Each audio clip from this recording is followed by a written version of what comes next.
यशस्वी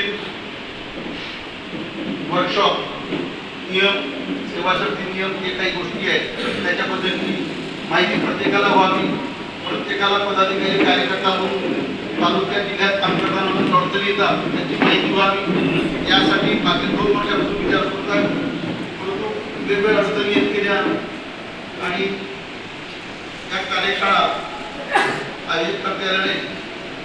पण माझ्या पदाला म्हणजे मला घरघर लागली असताना भरती झाली आणि या घरघर म्हणजे आता शेवटच्या विचारमध्ये आहे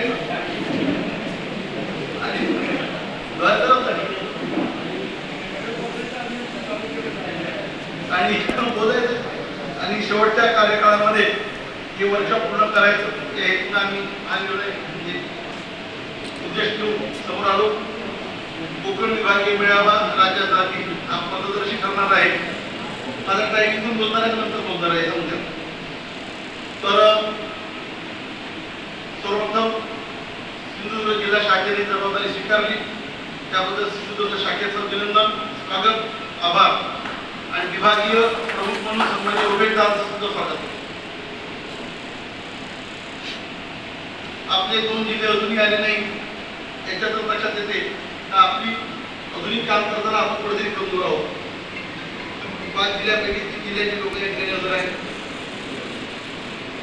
ठाण्याचे लोक नाही आहेत, पालघरचे लोक नाही आहेत, वाड्या आहेत. पाहू काय होतं. तर माझा जो विषय आहे तो विषय दिला शासन निर्णय मार्गदर्शन. शासन निर्णयात मार्गदर्शन काय करतात मला कळायला पाहिजे नाही आहे. शासन एवढे निर्णय निघाले 5 वर्षात का ते मोजले दिवस कमी पडून जाईल. रोज एक नवीन शासन निर्णय परिपत्रक आणि त्याच्यानंतर पर्यवेक्षकीय अधिकाऱ्यामार्फत दिल्या जाणाऱ्या कामाच्या बिनकामाच्या सूचना. त्याच्यामुळे एका शासन निर्णयाचं परिपत्रकाचा विचार करतो म्हटलं तर शक्यच नाही आहे 2-4 दिवसात सुद्धा. परंतु काही महत्वाच्या गोष्टी आपण विचार केला पाहिजे. सर्वप्रथम आपण संघटनावर काम करताना पत्रव्यवहार संघटनेचा कसा असावा याच्याबद्दल विचार करायला पाहिजे. मला तो विषय दिला त्या विषयापासून मी पुढे जाणार आहे. शासन निर्णय सर्वांनाच माहिती आहे, सर्वत्र शासन निर्णयाचं वाचन करतात, त्याचा अर्थ कसा लावला पाहिजे या विषयामध्ये समजतो. परंतु सर्वप्रथम आपलं निवेदन किंवा आपला पत्रव्यवहार कसा असला पाहिजे.